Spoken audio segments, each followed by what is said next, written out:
11th standard 11th में last video में हमने simple divided bar diagram and percentage divided bar diagram के बारे में किया था। आज के इस वीडियो में हम टू डिमेंशनल डायग्राम जो है सेकेंड टाइप जो है हमारे डायग्राम के उसके बारे में करेंगे। So let's get start. The dimensional one dimensional diagram is used to represent a single data characteristics. In such a diagram either height or breadth is taken into consideration, but when the volume of data is large, then it's order to represent on the diagram both length and breadth are taken into consideration. Thus total value of shown and area in the diagram like square, triangle, circle, pie diagram are included. We shall study only circle diagram and sectoral or pie diagram. अब यहाँ पे जब भी कोई भी data one dimensional diagram में क्या होता था, ओनली जो ब्रेथ एंड हाइट ही दिखाई देते, बट कभी कभी डेटा का वॉल्यूम बहुत ही ज़्यादा हाई हो, मतलब कि जो इन्फॉर्मेशन बहुत ही ज़्यादा हाई हो, at that time two dimensional diagram is useful. अब टू डिमेंशनल डायग्राम में कौन से स्क्वायर्स, रेक्टेंगल्स हैं, सर्कल्स है, ये सारी चीज़ों को हम यूज़ कर सकते हैं। बट यहाँ पे हम आपकी एग्जाम मतलब कि आपके स्टडीज़ में यहाँ पे आपको पाई डायग्राम एंड सर्कल डायग्राम के बारे में ही दिया हुआ है, तो वो हम स्टार्ट करते हैं। सबसे पहले सर्कल डायग्राम देखते हैं। When the volume of data regarding two or more place, things or times is large, then the circular diagram is used to present data. The volume of data is represented by area of a circle. अब यहाँ पे जब भी कोई data हो उसका volume जो है दो या उसके ज़्यादा प्लेस में, थिंग्स में या टाइम्स, अगर उसका वॉल्यूम ज़्यादा हो, मतलब कि डेटा की जो अमाउंट है या जो भी वैल्यूम है वो बड़ा हो, at that time circle diagram जो है वो यूज़ किया जाता है। Total volume of diagram is equal to area of circle is equal to pi r square. जैसे आपको पता है कि हम टोटल एरिया ऑफ वॉल्यूम किस तरह से हम फाइंड करते हैं, data pi r square, when pi is equal to 3.14 or 20/22/7 and r is equal to radius.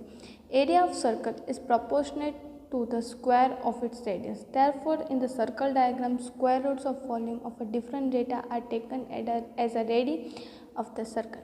Thus, the radii thus obtained are arranged in ascending or descending orders and drawn with the center on the same lines the equal distance of each other. If the data are given with respect to time, then the circle are drawn orderly to the time only. If the data are circle are too large, then they divided by the constant, or it is too small, then it is multiplied by a constant, then the circle diagram is drawn. अब यहाँ पे हम क्या करते हैं कि proportionate squares के according हम रेडियस लेते हैं। अब जो भी डेटा होता है वो बड़ा होता है, इसलिए हम यहाँ पे उसे हम स्क्वायर रूट निकाल देंगे, और देन आफ्टर जो अगर प्रॉपर से जो भी हम इंफॉर्मेशन देंगे उसे हम असेंडिंग एंड डिसेंडिंग ऑर्डर्स में हम अरेंज कर देंगे, और अगर वो डेटा टाइम बेस्ड है तो उसे हम सेम इट इज जो है वो उसे हम ड्रॉ करेंगे। अब अगर यहाँ पे डेटा जो है वो बहुत ही ज़्यादा बड़ा होता है तो हम क्या करते हैं कि कोई एक कांस्टेंट से उसे डिवाइड कर देते हैं, या तो अगर कोई डेटा बहुत ही ज़्यादा छोटा होता है तब उसे कोई भी एक कांस्टेंट से उसे हम मल्टीप्लाई करते हैं। तो अब हम इसका इलस्ट्रेशन देखते हैं। यहाँ पे आपको इलस्ट्रेशन 30 दिया हुआ है। The data on the production in industries unit 3 years R S under presented by using circle diagram. अब यहाँ पे जो 3 इन्फॉर्मेशन दी गई उसे हम यहाँ पे सर्कल डायग्राम जो है उसे हम रिप्रेजेंट करेंगे। 2013, 14 एंड 15 3,60,000 प्रोडक्शन, 4,90,000 एंड 6,40,000, इस तरह से प्रोडक्शन दिया हुआ है। यहाँ पे लिखा। अब ये डेटा बहुत ही ज़्यादा बड़ा है तो सबसे पहले हमने क्या किया, यहाँ पे उसका स्क्वायर रूट निकाल दिया। फिर भी ये डेटा क्या हो रहा है, सर्कल से तो बहुत ही ज़्यादा बड़ा हो रहा है, इसलिए हमने यहाँ पे क्या किया, इस सर्कल में हमें प्रॉपर सिस्टमेटिक मैनर्स में अरेंज करना था, इसलिए हमने यहाँ पे उसे 250 का जो कांस्टेंट है उससे हमने तीनों को डिवाइड किया। अब 250 में हमने डिवाइड किया तो 600 divide by 250 is equal to 2.4, 700 divide by 2.8 is equal to 2.8, 250 is equal 2.8 and 800 divide by 250 is equal to 3.2। अब इस तरह से यहाँ पे ऑब्वियसली ईयरली है, मतलब कि यहाँ पे ईयर वाइज इन्फॉर्मेशन दी गई तो हम यहाँ पे सिंपल जैसे ही एज इट इज हम अरेंज करेंगे। अगर ईयरली इन्फॉर्मेशन नहीं होती तो हम उसे असेंडिंग ऑर्डर्स में हम उसे अरेंज करते हैं। यहाँ पे हमने स्केल से सर्कल में जो हम बोलते हैं उसमें हमने 2.4 का हमने मेज़र लिया राउंडर में, और 2.4 का हमने राउंड किया। सेम इट इज़ 2.8 का हमने यहाँ पे राउंडर में मेज़र लेके 2.8 का सर्कल किया, एंड 2015 का यहाँ पे हमने 3.2 का सर्कल लिया, और यहाँ पे हमने तीनों का जो रेडियस है वो हमने लिखा और ईयर लिखा। तो इस तरह से ये था हमारा सर्कल डायग्राम। अब हम पाई डायग्राम के बारे में देखते हैं। If the data related to different place, things or time is considered, several mutually related subdata of different components are numerically large, then the instance of divided bar diagram, pie diagram is used. The total volume of data represented by the suitable radius. अब यहाँ पे हमें अगर जो भी data दिया हुआ है सर्वली अलग अलग म्यूचुअली रिलेटेड सब डेटा के साथ कनेक्टेड हो, एट दैट टाइम हम बार डायग्राम ड्रॉ करने के बदले हम सिंपल पाई डायग्राम भी हम यूज़ कर सकते हैं. The volume of data represent by a circle of a suitable radius, and this circle is divided into sectors to represent the subdata. In a diagram, total volume of data is taken 360 degree, then the volume of subdata are expressed in the term of measures of angles and the present the circle with the respective circular sectors.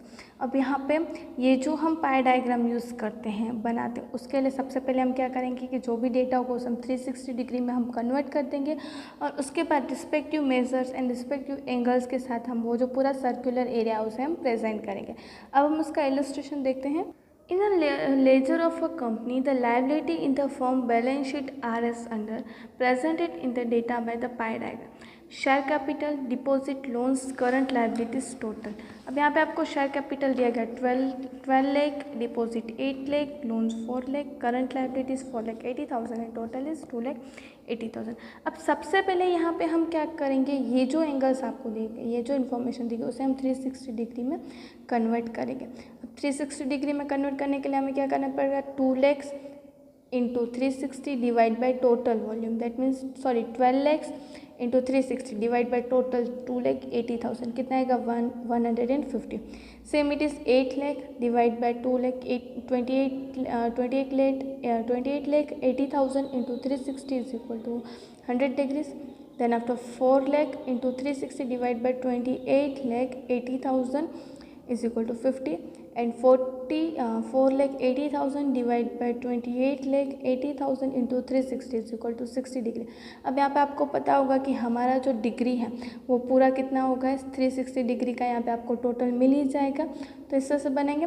अब ये circle जो है वो आपको draw करने के लिए एक पाई जो डायग्राम आता है, एक इंस्ट्रूमेंट आता है जैसे हम पाई डायग्राम मतलब कि पाई चार्ट बोलते हैं, तो उसका आपको यूज़ करना पड़ेगा. तो सबसे पहले उसके यूज़ से हम ये पूरा जो सर्कल वो ड्रॉ करेंगे एंड सेंटर हम पकड़ेंगे. यहाँ पे इस तरह से यहाँ पे हमने सेंटर पकड़ा और सेंटर से लेके यहाँ पे लेफ़्ट साइड तक हमने एक जो रेडियस जो बोलते हैं वो हमने ड्रॉ किया. देन आफ्टर यहाँ पे 0, ये हमारा हुआ 0 पॉइंट, 0 से लेके 150 तक, मतलब कि जो आपका डायग्राम दिया होगा कि जो आपके पास इंस्ट्रूमेंट है उसमें जहाँ पे 150 आएगा वहाँ पे हम इस तरह से मार्क करेंगे. फिर अब 150 तो कर दिया, अब 150 प्लस 100, क्योंकि 100 हमारा डिपॉजिट का, तो 150 प्लस 100 दैट मीन्स कितना आएगा 250. तो 150 से लेके अब 100 एडिशन करेंगे, दैट मीन्स कि 250 कहाँ पे आएगा, हमारा यहाँ पे आएगा. तो अगेन 250 के बाहर हम इस तरह से मार्क करेंगे. फिर 250 प्लस 50, दैट मीन्स कि यहाँ पे 250 प्लस 50 करेंगे तो कितना आएगा 300. तो आपके पास जो इंस्ट्रूमेंट है उसमें 300 यहाँ पे आएगा, तो इस तरह से यहाँ पे हम मार्क करेंगे. एंड लास्ट में 300 प्लस 60, दैट मीन्स कि यही आ गया. और फिर ये सारे जो पॉइंट्स है उसे हम पॉइंट्स को ज्वाइंट कर देंगे और अलग अलग सेक्शन को हम अलग अलग डिज़ाइंस के थ्रू उसे हम इजीली बना लेंगे. तो इस तरह से यहाँ पे हमने किया. ये इलस्ट्रेशन 32 सेम इट इज़ ही है, बट यहाँ पे आपको 2 डायग्राम्स दिए गए, इसलिए वो आप होमवर्क में कर लीजिएगा. उसके बाद 2 डिमेंशनल डायग्राम का अनदर टाइप यहाँ पे है pictogram.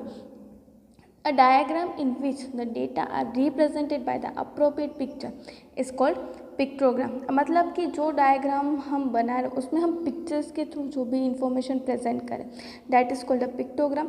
This pictures are selected with the reference to the data. For example, the data related to population are given, then it can be symbols of humans. कि suppose कि यहाँ पे अलग अलग पिक्चर्स हम ड्रॉ करते हैं कि अगर पॉपुलेशन है तो हम ह्यूमन का सिंबल यूज़ करें. द पिक्चर्स अगर गेहूँ का आपको दिया हुआ है तो हम गेहूँ का सिंबल जो होता है वो हम यूज़ करें. The pictures are drawn on the proportion of the amount given data. Pictogram draws quick attention to the viewers. If the data are presented by the pictogram, it can be easily understood by the less educated peoples and by children. Also, pictogram has a no barrier of language. The main disadvantage of this method is that limited usages of statistical analysis. अब pictogram के through हम कोई भी illiterate person हो या छोटे बच्चे हों उसे भी हम समझा सकते हैं, बट इसके एक लिमिटेशन क्या आते हैं यहाँ पे कि जो हम बोलते हैं कि लिमिटेड स्टैटिस्टिकल एनालिसिस में ही ये यूज़ होता है, सब जगह पे हम पिक्टोग्राम का यूज़ नहीं कर पाते। तो अब हम इसके इलस्ट्रेशन भी देख लेते हैं। तो यहाँ पे आपको इलस्ट्रेशन में दिया हुआ information regarding the population of 5 cities in the given below presented by the pictogram ABCDE। आपको यहाँ पे 5 पर्सन्स दिए गए, 20,000, 40,000, 60,000, 80,000 एंड 90,000। अब यहाँ पे हमें इस तरह से प्रेजेंट किया, बट अब यहाँ पे पॉपुलेशन प्रेजेंट कर रहे हैं तो हमने मेन का जो सिंबल है वो यूज़ किया। तो अब 1 symbol is equal to 20,000 population, तो यहाँ पे 20,000 that means 1 symbol, 40,000 that means कि यहाँ पे 2 सिंबल्स, क्योंकि 20 इंटू 2 इज इक्वल टू 40। तो 60,000 है तो 3 सिंबल्स यहाँ पे हमने प्रेजेंट किया, 80,000 है तो यहाँ पे 4, एंड लास्ट में 90,000 है तो 80,000 के 4 सिंबल्स प्लस यहाँ पे हाफ सिंबल, मतलब कि हाफ कर दिया हमने यहाँ पे, तो ये हाफ सिंबल हमने यूज़ किया। इस तरह से हम पिक्टोग्राम में पिक्चर्स का यूज़ करते हैं जब भी हम डायग्राम प्रिपेयर करते हैं तब। उसके बाद यहाँ पे आपको सेकेंड सेम इलस्ट्रेशन दिया होता है, data regarding the area of cultivation of various crops of farmers to villages, cotton, groundnut, pulses, village area for cotton 400, groundnut 300 and pulses 300. Same it is village भी में cotton 500, groundnut 500 and pulses 500. अब यहाँ पे हमने क्या किया है कि एक इस तरह से यहाँ पे हम ड्रॉ कर रहे हैं। अब यहाँ पे आपको 1 figure is equal to 1 crop is equal to 100 acres. तो यहाँ पे आपको कितने क्रॉप्स देंगे, 400, दैट मीन्स 4 एकर्स। तो यहाँ पे हमने किया 4, यहाँ पे हमने 4 कॉटन्स लगा दिए। फिर विलेज बी में 500, दैट मीन्स विलेज बी में हमने 5 कॉटन्स के सिम्बल्स लगा दिए। फिर ग्राउंड नट्स है तो ग्राउंड नट्स 300, दैट मीन्स कि यहाँ पे ग्राउंड नट्स के 3 सिम्बल्स। विलेज बी में groundnuts is equal to 500, that means के ग्राउंड नट्स के 5 सिम्बल्स, एंड पल्सेस के 300, दैट मीन्स पल्सेस के 3 सिम्बल्स, एंड विलेज बी में यहाँ पे पल्सेस के 4 सिम्बल्स। तो इस तरह से यहाँ पे हमने ये जो पिक्टोग्राम था वो भी हमने किया। और इसी के साथ यहाँ पे आपका जो सेकेंड चैप्टर है वो हमारा कंप्लीट होता है। न्यू वीडियो में न्यू चैप्टर के साथ मिलेंगे। Thank you.